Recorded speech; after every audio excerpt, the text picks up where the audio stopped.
Hello and welcome, my name is Meepless, they, she, he, and this is Literally Graphic. And today we are looking at the graphic biography Artemisia by Nathalie Ferlut and Tamia Baudouin, with a translation by Maëlle Dalivu. The French edition was originally published in 2017. This English edition was published by Beehive Books in 2021. The back of the book warns that this book contains depictions of sexual assault and violence. Adding my own content note, I would also highlight nudity, teacher on student abuse, and trial by torture. Looking at how these different kinds of violence play out on the page, I would say that enough is shown to clearly communicate what is happening, but as you will see as we flip through, there is no fascination with or focus on the violation and or torture. For me, the steady clip of the story struck a good balance of covering Artemisia's life and not looking away, but also not overemphasizing the bad things that happened to her. According to the final essay that concludes the volume, there are apparently some that have tried to argue that Artemisia's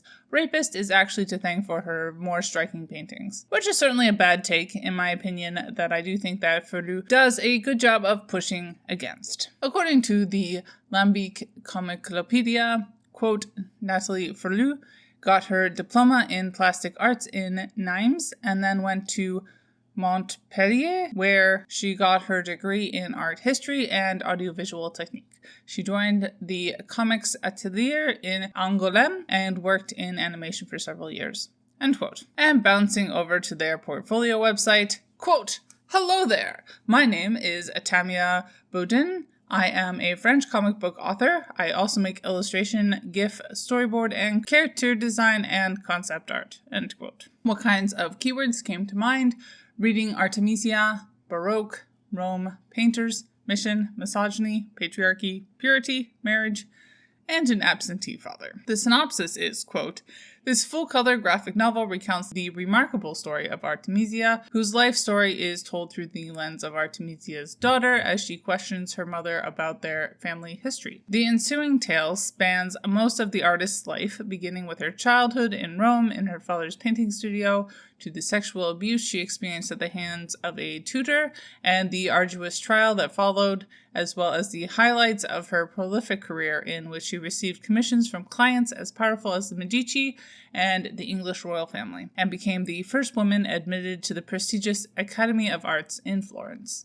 End quote. Looking back at this book, I would say that while I found the story to be really interesting, I did end up feeling like it fell a bit short on a few technical things. The art, while certainly very much in a style that I expect from French language comics, did feel a bit rough to me from time to time. I also felt like some of the time jumps were pretty confusing. Obviously, Ferlut is trying to interweave different parts of Artemisia's life, but I wasn't always sure where in the timeline we were. I certainly did not initially realize that the whole story was being told by Artemisia to her own daughter. And while queer people have always existed, unsurprisingly, this work of historical fiction based on a real story treats gender as binary and sexuality as exclusively heterosexual. Although, as I have started to note, it certainly highlights the shortcomings of this sort of dominant assumed identities. Watching Artemisia struggle through such an abusive patriarchal society is certainly difficult, but I will admit I really enjoyed watching her largely succeed in leaving her mark, which rendered the book overall very satisfying. Race was whitewashed over entirely. Similarly, ability versus disability, as far as I recall, did not really come up at all. And while there's certainly some examples of Artemisia obviously using class to her advantage, I feel like there could have been some more obvious and blatant discussion of it. Overall, I think I would give this a very satisfactory 3 stars. It's certainly one of the more interesting European comics I've read of late.